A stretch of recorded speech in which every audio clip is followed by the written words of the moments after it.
name is Greg Hayes, and on behalf of the judges of the Western District of Missouri of the United States District Court, I want to welcome you all here this morning. It's my privilege to be part of such a very special day, and I know you've all worked hard to get here. At this time, I would like to introduce Mr. Rodney Chateau, the Adjudications Officer for the United States Citizenship and Immigration Service. Mr. Chateau? Yes, sir. This morning I would like to introduce 55 applicants for United States citizenship. These applicants come from 34 different countries.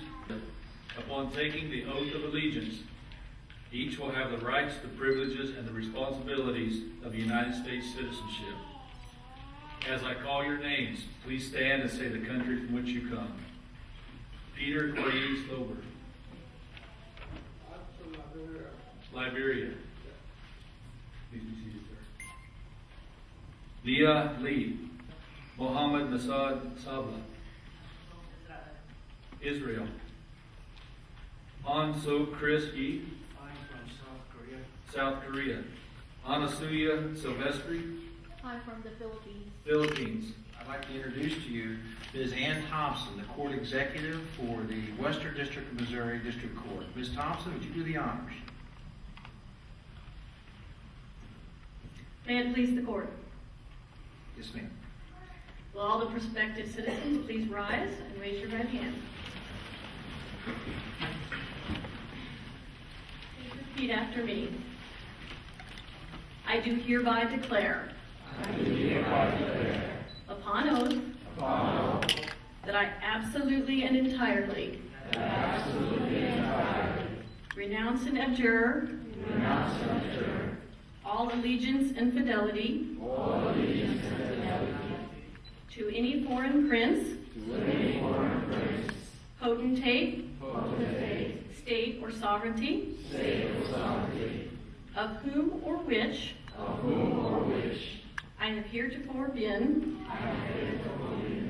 A subject or a citizen. That I will support and defend. The Constitution and the laws. Of the United States of America. Against all enemies, foreign and domestic. That I will bear true faith. And allegiance to the same. That I will bear arms. On behalf of the United States. When required by law. That I will perform. Non-combatant service. In the armed forces of the United States. When required by law. That I will perform work. Of national importance. Under civilian direction. When required by law. And that I take. This obligation freely. Without mental reservation. Or purpose of evasion. So help me God. Congratulations and welcome.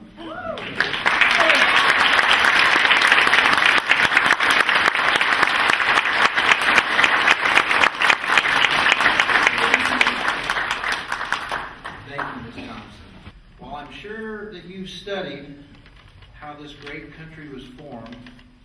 The genius of America was not that it was perfect at its birth.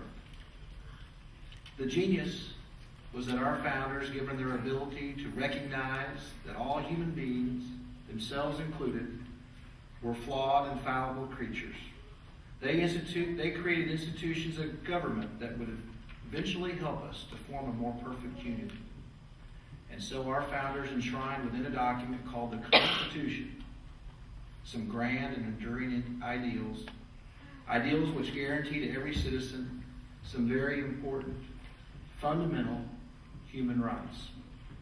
Rights which assure human dignity, freedom, life, property, and happiness. So at the heart of our nation is our Constitution, the product of great and eternal wisdom expressing freedoms and rights obtained and preserved by the blood and the sacrifice of our forefathers. It was signed September 17, 1787, and for over 200 years our Constitution has been the symbol of man's capacity to govern himself. It has fostered government of, by, and for all of the people. From its wisdom flow growing concepts of liberty, justice, and human dignity. We owe it our freedom past, present, and future. The United States is really a land of but one people, gathered from many countries.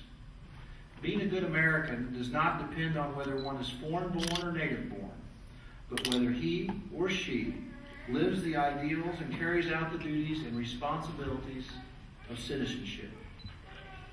From now on, it is your sacred and sworn responsibility to uphold and defend this country and what it stands for. It has been said that liberty is a blessing that must be constantly nurtured. In this rapidly changing world, every American must understand the system of government by which we live and do his or her level best to make it work even better in this highly complex, demanding, and sometimes rebellious society.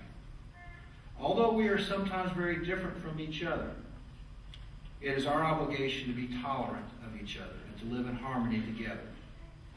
Good citizenship and our Constitution are inseparable. Both must walk in unison or neither can truly survive. Our responsibility as citizens is to work hard and contribute to improve our way of life whenever and wherever we can. What are some ways to do this? Some of you have heard things about this already today. Number one, it is very important that you exercise your right to the ballot box. Participate in your government by voting and strive to learn all you can about each issue, each candidate, to the end that you vote intelligently. Number two, we hope that you'll be patriotic. If we are to continue to enjoy the fruits of liberty, we can do no less than follow the example of the men and women who won freedom for us. Number three, be law-abiding. And by example, encourage others to be law-abiding.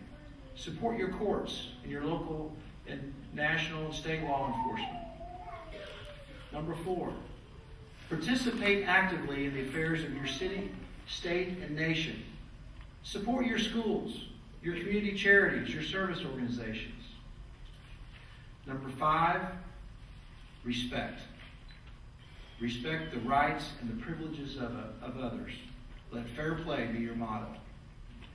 Number six, be willing to work and to work hard. Not only to acquire worldly possessions, but also to gain education and knowledge. There are many opportunities in this great country. In closing, I wish for you all the rich blessings which come with being an American. I know this is a thrilling day for all of you, and for many of us are involved in this ceremony. At this time, would you please join me in closing this proceeding with the Pledge of Allegiance to our flag. Here's our flag over here.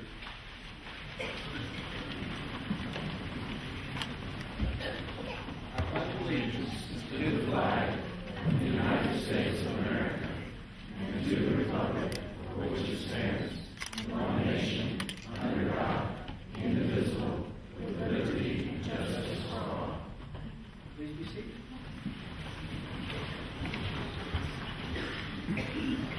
I want to tell you all, we're about at the end of the proceedings, and afterwards, if you would like, I'm going to come down there and shake your hand, I hope, and hand you your certificate. But afterwards, sometimes people like to get their picture taken with the judge. And I'll be available if you so desire. If you don't want me in your picture, I understand. I'll be available. So at this time, I'm going to adjourn this session of our court. So court will be adjourned.